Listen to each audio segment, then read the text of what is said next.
This is Tell Me What to Read, powered by Booktopia. I'm Nick Wasiliev, and today we are back off production break, and I'm excited to bring you a special episode.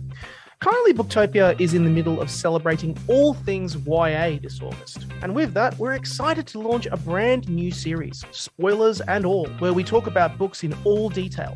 Want to avoid spoilers? You have been warned. For our first episode, we sit down with the author of the best-selling Prison Healer Trilogy, Lynette Noni, to talk about the climax of her latest book, The Blood Traitor, the series as a whole, and more. I cannot emphasize this enough. Spoilers ahead. Check the show notes for timestamps for the interview, and if you are enjoying our content, drop us a review on Apple Podcasts, a like on Spotify, or wherever you're listening to our show.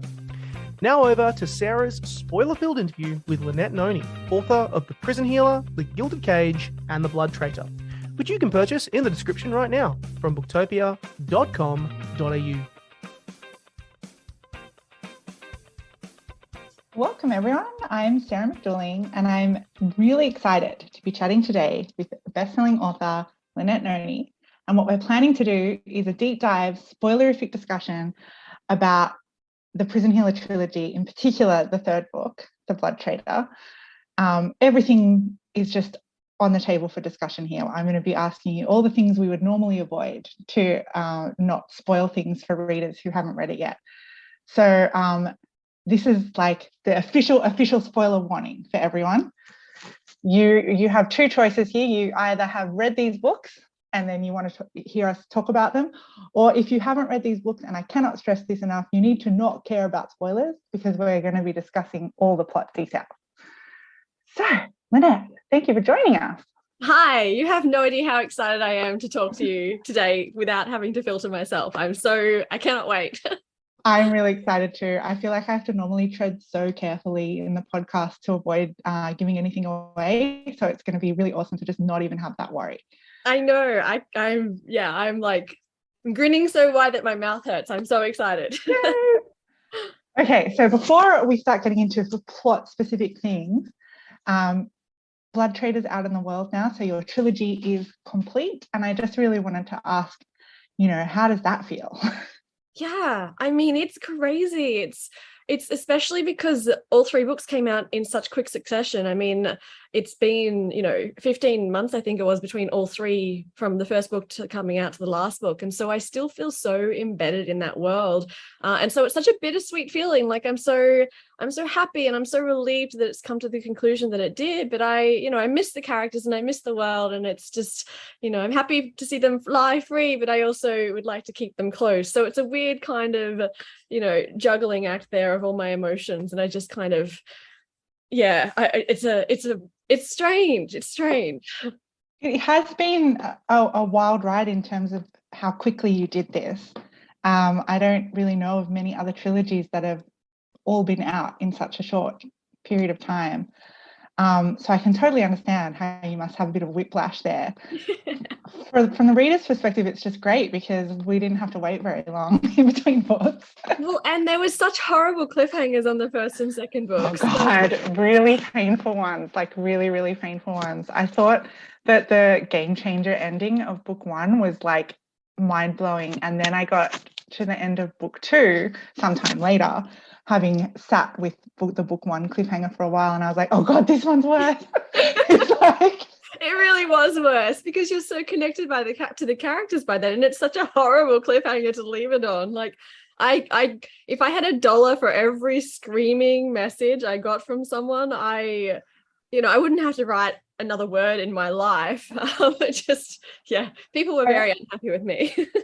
I do remember sending you some messages with lots of exclamation points and maybe some shouty cats. Yeah. There was the way that book two ends with Kiva back in Salenzov with lives hanging in the balance. Yeah. I was like, I know we're mostly going to be talking about Blood Traitor, but let's just take it to just before Blood Traitor. So you're at the cliffhanger of book two. Was book two's cliffhanger always that? Did you know what you were working towards? How much of this trilogy was planned before you started writing the first book? I mean, that's a two-part answer, but to answer the first part, which is, did I know about the ending of book 2? Yes, I did. I had a very clear, the first book and the second book, I knew going into them exactly where they would end, which made it a lot easier for me to sort of navigate the journey to get to there. But in the terms of overall series plotting, I came up with a synopsis for all 3 books at the beginning after I just finished the first book, because publishers want that when you sign a contract so that you have an idea of what's coming next. And I look back now and so much changed in book 2 that book 3 is like nothing that's in my synopsis for book 3 actually happened in book 3. There was no quest in my synopsis. There was no, Kiva, it's so weird to be able to talk blood trader spoilers, but Kiva was never going to be rescued by like this northern king. Like there was, it was going to be like Halden and Jaren, or like, actually, I think it was going to be originally her brother was going to come and save her, and she was going to then like be still addicted to angel dust when she got out and be at the rebel camp, and then she was going to find like Jaren as a prisoner in the rebel camp because everything become this massive problem for him, and his family were captured and had to be exiled. It was a completely different story that that I had planned, and it would have worked, but it wouldn't have been, I guess, in my opinion, as good as what the product ended up being. Because I had to sort of let go of any control and be like, okay, I have no idea what's happening here. Let's just trust my gut, trust these characters, and see where the story goes. And that's how this book came about. So very little plotting for the third book. I remember having moments where I went to the beach and I sat there going, I don't know how to write this book. Like, I don't know what happens next. I don't know what I don't even know, my whole original ending wouldn't have worked as well. So it was going to be like, I can't even remember. I think it was going to be like Zalika and Mirren fighting off against each other. And I don't know, there was oh my gosh. Yeah, it was I really am looking forward to, I'm going to release the synopsis one day at some point so people can see exactly, where everything diverged. But yeah, it's crazy to look back and see, how did I think that would work? I love the idea of this multiverse version of Blood Trader that we might one day get to see. Yeah. It feels so well planned because everything slots in perfectly and it all just comes together in this crescendo. So it's just crazy to me to hear that going into book 3 that you were still figuring out so much of the plot, like, because all the groundwork for everything that happens in the book is so well laid in books 1 and 2. Well, I mean, that's what was so strange about it, because it did fit in. And similar thing happened with my Minoran Chronicles when I was writing those, and I was like, I have no idea how this is all linking so well when I got to the later books. But with the Prison Healer, I remember when I decided that I wanted to expand the universe in the Blood Trader, and I was looking at the amazing map that we have, which is just this gorgeous, detailed, illustration. And I was like, I would love to go and visit some of these places. I would love there to be a quest element. I love the action and adventure of that. And I was like, how do I, I've come from setting a world inside a prison in the first book. That was the entirety of the world was in one place. And then I expanded that slightly in the second book to travel outside of the prison, and you go to Valenia and you see the palace and a little bit of the city and a couple of the little places around the city. But then suddenly to be then sent straight back to the prison and then decide that I want to actually burst the world open. I had this moment, I was like, that's a lot of world building. And I've done a lot of world building in previous books. I'm like, how do you come up with a new palace that doesn't look like all the other palaces, and a new city that doesn't look like all the other cities you've done?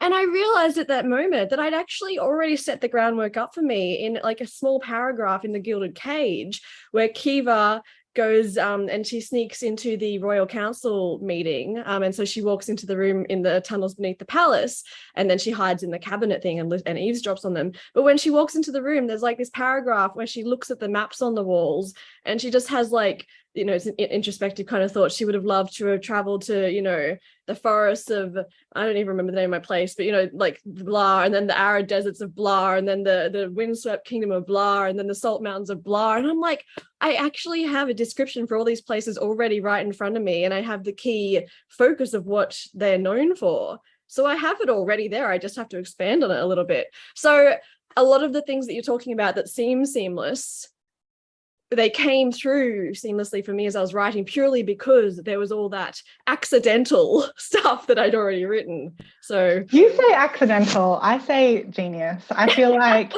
Lynette had Lynette's back. You were like, some part of you must have been subconsciously laying that groundwork. Well, I think so. I mean, do you remember when we were last talking? And I think I would have said to you that there was and I wouldn't have told you what it was because it would have been, I would have given, the Blood Trader wasn't out then and I wasn't going to give anything away. But I mentioned to you that at the very end of The Gilded Cage, there was just one innocent sentence I wrote.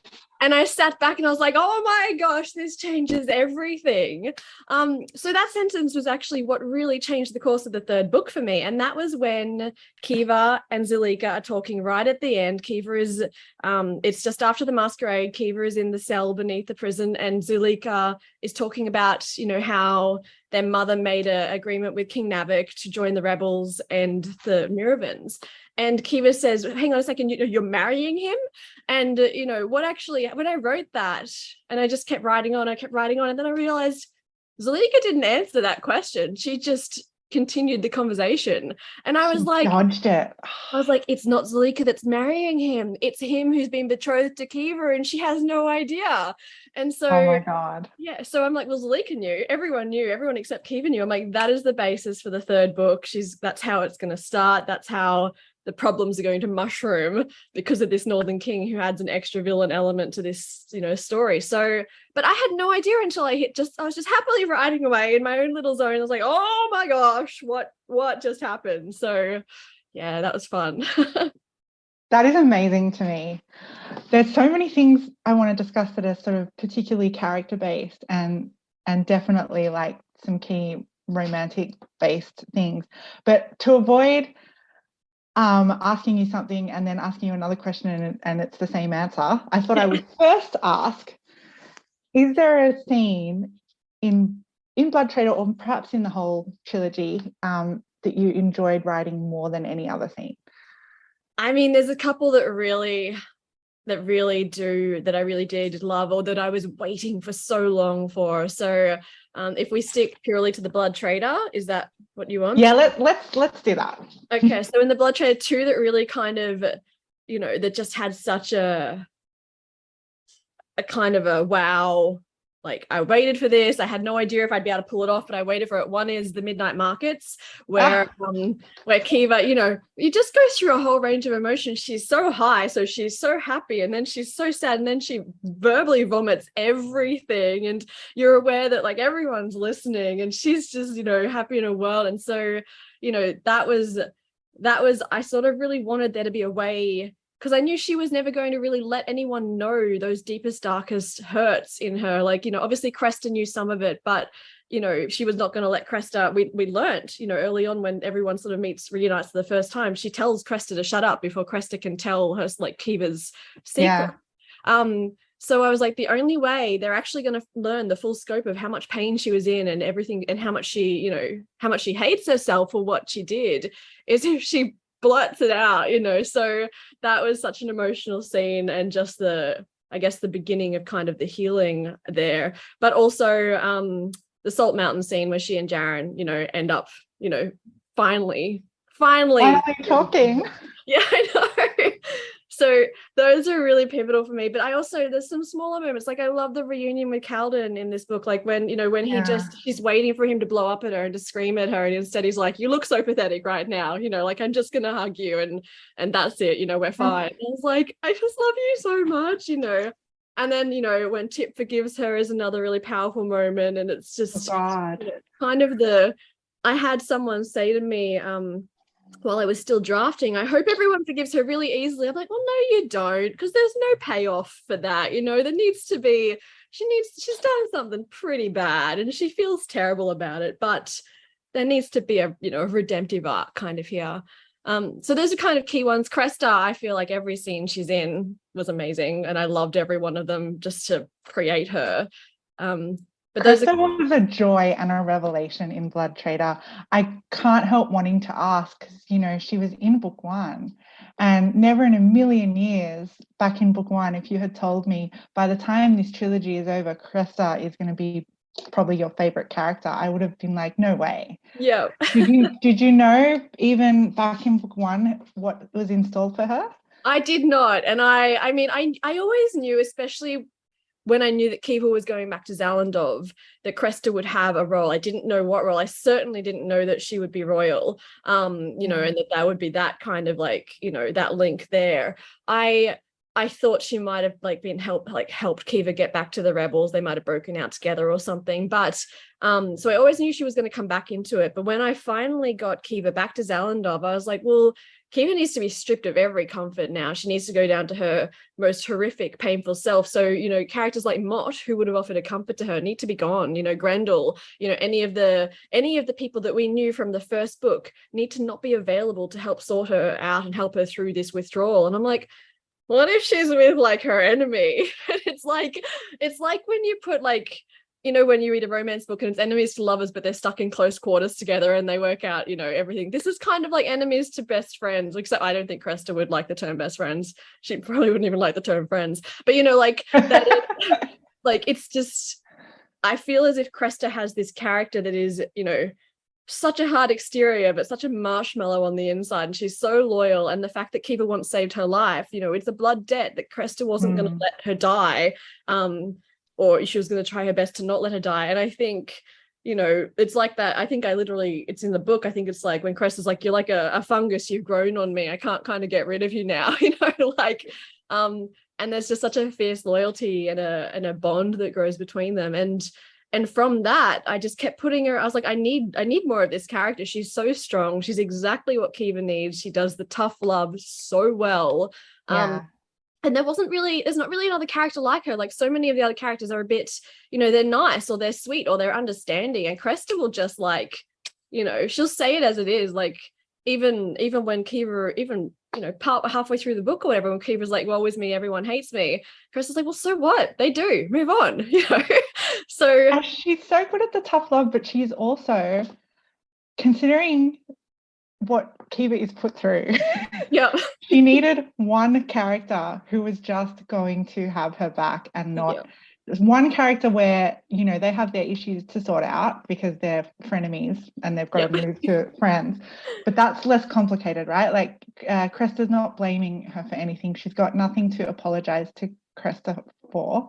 Yeah. She's got debt, I guess, to thank her. But she needed one character who, when things were, you know, when you're going through withdrawal for the second time, like, and everyone hates you and everyone blames you. I loved that Cresta was there. She needed Cresta so much, I feel, in this book. Yeah. But yeah, I definitely a turnaround from book one. I just never saw it coming. I thought it was beautifully done. Yeah, thank you. I also wanted to talk about I'm so glad I asked you what your favorite scenes were to write first, because I did have questions around Midnight Market and around the Salt Mountains reunion, because they were just my two favorite moments. Like that scene where Kiva lets everything out. I can't believe you created a situation where your main character had to choose between her sobriety and like her love interest. Like that's diabolical. And I know. but it creates a scene. It creates a scene on which the romance really hangs. And reading it, I was like dying with embarrassment for her the entire time. She's saying everything. It's like every time you've ever been drunk and said too much in your life is like condensed, unadulterated down into that like scene. Yep. It's a brilliant scene. And then when they finally you know, have their romantic resolution and they properly can talk to each other, it's such a good payoff that we wouldn't have had it if you hadn't been torturing us for the majority of the book with. So like those, I love that those were your favorite moments to write, because they were two of my, like, they really stand out for me in the book. But the question I wanted to ask was around character deaths that could have happened and would have killed me but didn't. So specifically, there were points in this book where I was 100% sure Nari was going to die. Yeah. And there's also a horrific, horrible moment where I thought Calvin was dead. Yep. And can we talk about those two death possibilities and your reasons for not doing it? And and please accept my thanks, because I'm so glad that you didn't do it. I was so sure we were going to lose someone, particularly one of those two, and then it didn't happen. So discuss. Right. So, I mean, firstly, let's talk about Calden. And I'd just like to say the amount of people who have like messaged me and said, I can't believe you killed Calden. I can't read anymore. I'm done with this book. I'm like, well, that's bad luck. I admire them for being able to stop at that point. I know, right? I think actually, usually by the time I read their message, they had moved on and be like, oh wait, my bad, sorry, you're good, we're good, I don't hate you anymore. I'm like, cool.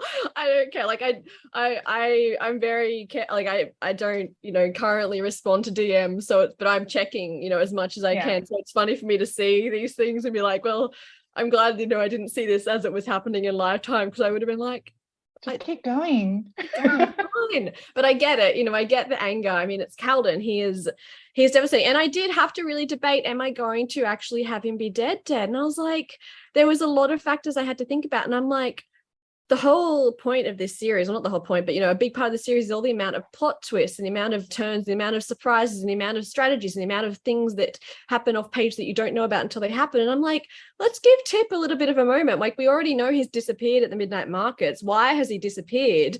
And and there's been a couple of hints, like you see the Necros adders at the market, so there's a couple of little reminders the whole way through. And I was like, and then the Mystican, Zofia Sage, I'm like, there is something more to her story. I'm like, she obviously knows things, so why don't we work all that in, but in a way that Goldrick wouldn't, consider, why is Tip being weird about shoving water down Calden's throat when he's going to die anyway, so, but also because Tip didn't know that it would have worked, his grief is genuine. He thinks that Calden is dead, and so therefore Kiva thinks. So that was actually really particularly hard to write, because I had to still have Kiva be able to focus on the battle while kind of compartmentalizing a grief for someone she loves so dearly, where really I'm like, how do I not have her crumble to the ground and just not, so that was really tricky to do. But ultimately, I could not have Calden. I couldn't have him die. I just couldn't do it. Like, thank God. I mean, so much of him changed. Like, I mean, another slight tangent, but romantically, my plan was with Terrell. Like, you could see that being set up in the Gilded Cage. That was my intention. But then Cresta came on, and the chemistry between them, I was like, I cannot ignore what is happening out of my control with these two characters. And Tor was having some really sweet moments with Ashlyn, and I was like, you guys aren't listening to me, but I'm really happy with what your choices are. So that's so interesting, because I remember in the Gilded Cage they don't actually interact, but it's very clear that that Calden has a crush. Yeah, and I was into it, but then by the time the crew's coming together in Blood Trader, there are sparks flying. I can't tell you how much I'm desperately hoping that you write a Cresta and Calden spin-off series. I'm sure you can't confirm or deny, but if there's a wish list that you get from readers somewhere, like, please just add that wish along from me, because I would love to read that. I would love to read that. Like, I can imagine him kind of just really, because I love that at the end, like, they're not together, but they're not together. It's sort of like an open-ended, she's like, potential. Well, it's complicated. Yeah.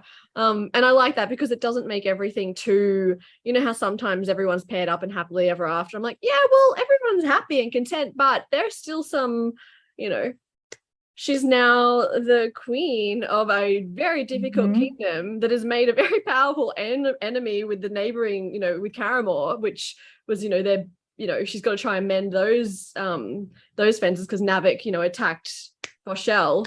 And so all these things, and I'm like, and her sister and Mira, and all the complications there. And then there's Calden, who is an arrogant, but lovable, amazing, and Crested, so it's a fun cocktail of personalities that I loved not just tying them up so seamlessly, and instead being like, have fun. Imagine what you want, people. So I like that. You don't get much more spoilerish than telling people what the last line of the book is, but the last line of the book is "Now we dream."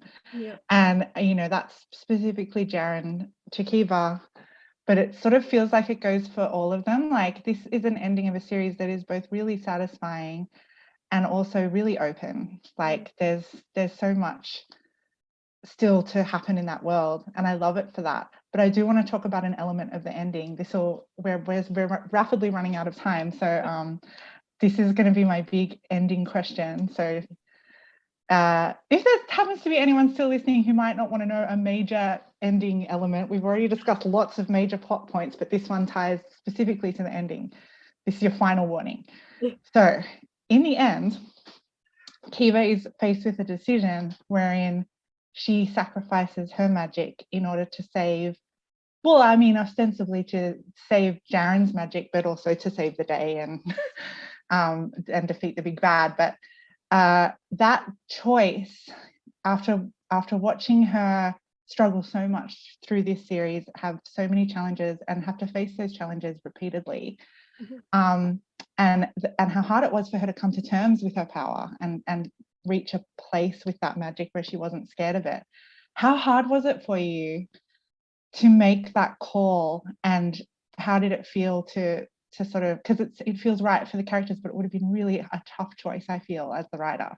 It was. And interestingly, in my original synopsis for this third book, Kiva kept her power, and then she went on, like, a few of the anomalies that would be found in the third book would have healing power, and she was going to go on and sort of help launch a healing magic school and help people learn to control their powers. And I thought that'd be a really nice kind of thing for her to do, to use her power for good in a way that but when I get into writing this book, I just kept remembering in The Gilded Cage how scared her very, very smart grandmother was about her own magic, and about this idea that one wrong move, one wrong thought could turn something so beautiful and so light and so good into something so destructive and so deadly, and not just cause this dark death magic, but also kill something like in an instant within. And that's what happened to Tilda, that's what happened to Zalika. And so Delora, this very wise, very old woman, literally decided that she didn't want that magic as a part of her, so that she didn't have to risk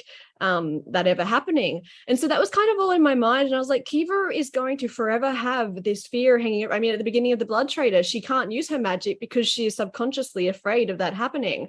And yes, she manages to work through that, and she manages to find that goodness in her, and to become convinced that that is never going to happen. But I've had things in my own life where I've come to resolve myself and be determined about things, but there's always that little voice in the back of your head that says, but what if you have a bad day? What if you just fall back on this? What if? And I'm like, I want her to have this future where she's not constantly fearing something that might happen. But more than that, I wanted to find her agency and the thing that did give her power before she could use her power.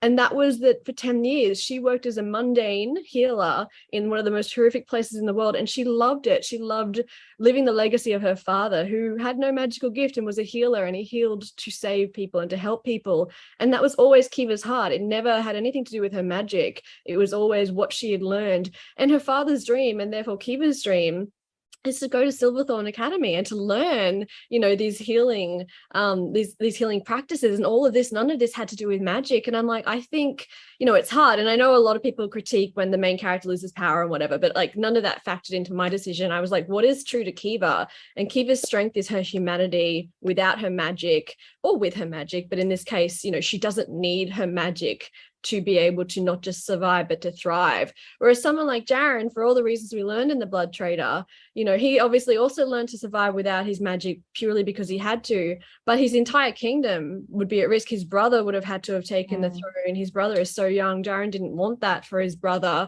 Not that Oriel couldn't have handled it, but it's a big responsibility. So Jaren's power is linked to his sovereignty. And so whereas Kiva, it was just, I just thought there was so much more for her and her future if she didn't have that as a kneecap always sort of hanging over her head. And so that's kind of what guided that decision.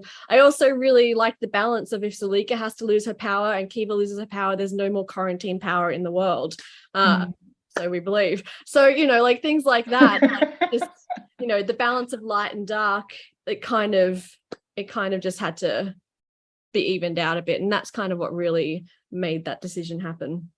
It does feel like real symmetry for the character as well. We became familiar with her as a non-magical healer for like basically an entire book. That's who we knew her to be. And then she has this journey through, owning her power, and then she doesn't need it. Like, her core self isn't tied to it. And it also, I feel, is the sacrifice that earns us Calden not dying and things like I just feel as though it was very well balanced. It just brings a really good, this whole series has been like romantic but also dark, and like it's like got all the dichotomies to it. And so for it to come to that ending and have it be so happy but not without loss, was just, the vibe of it was very cool. But I just couldn't help thinking about how hard it must have been to make that choice for the character.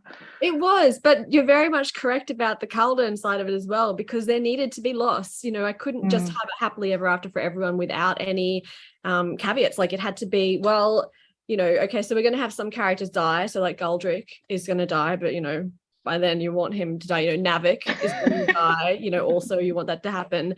But, you know, there were, I mean, we circled, I didn't really answer, but, you know, Nari, I was like, I don't want to kill her off, but she is, you know, it would be a devastating death. You know, Nari would be a devastating death. Tip was, I would have cried. I couldn't. It would have been too dark. Yeah. It's like killing the dog. You just don't do it. Yeah. But, you know, but Calden would have killed, like it would have killed everyone. Like, he is this, you know, solid guy. And I was like, what else can be catastrophic enough to have an emotional imprint on a reader that doesn't mean Calden dies? I'm like, well, you know, it's a pretty big loss to lose such an important part of you. And that's Kiva losing, you know, something she's come to finally love. But yeah, it would be okay without it. Like, there's a path forward for her, and she has that path forward because of everything that she learned through owning the power and then sacrificing the power. So it's very, look, we are definitely out of time. I know I have to, I've had the dings to say that the time is up and we're definitely going to have to wrap it up, but I do just want to give you such a round of applause, because it's just a thoroughly satisfying, beautifully done trilogy. I desperately hope for more in this world, but I won't ask you about that because I feel like it'll happen or it won't. I don't say now if you're allowed to talk about what's up next for you. I'm not allowed. Or like whether you want to or not is the real question. I mean, I think I'm probably just kind of keeping things under my hat and just sort of waiting to see what really is going to go, because I'm now at that, you know, ready to jump into a new chapter kind of stage. It's like, well, I don't want to say something that ends up changing. No, I think that's fair. You've earned the right after that marathon that you've just run to take a breath and not be telling people what's next. I think it's just going to be a nice surprise for us all. I can't wait. Me either. And thank you again for coming and talking to us all about all of the details. It's been so fun to have this spoilerific chat. Yes, same. I agree. Thank you as well. As always, it is a pleasure to talk to you. And for everyone listening, you can, I'm assuming you've got your copies of these books, but in case you don't, or if you want to get them for someone, you can grab copies of The Prison Healer, The Gilded Cage, and Blood Trader by Lynette Noni at your local bookstore or online at Booktopia. Thank you for listening and never stop reading. Thank you. Thanks to Lynette Noni.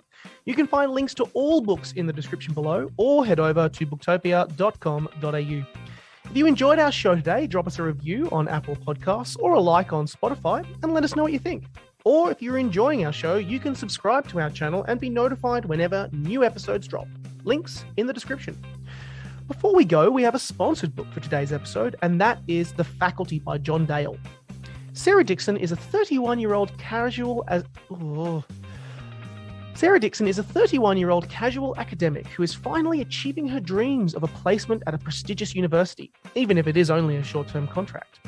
Like many before her, Sarah pictured a scholarly place where she could teach, write, and read surrounded by intellectual colleagues. Instead, she's joined a faculty in freefall, its staff fighting tooth and nail to keep their jobs, and an administration determined to innovate no matter what the cost. The Faculty mixes black humour with the personal journey of a bold and independent young woman making her way through the modern university workplace. You can grab a copy of The Faculty right now in the description as our sponsored book for this episode. Thanks for listening, and never stop reading.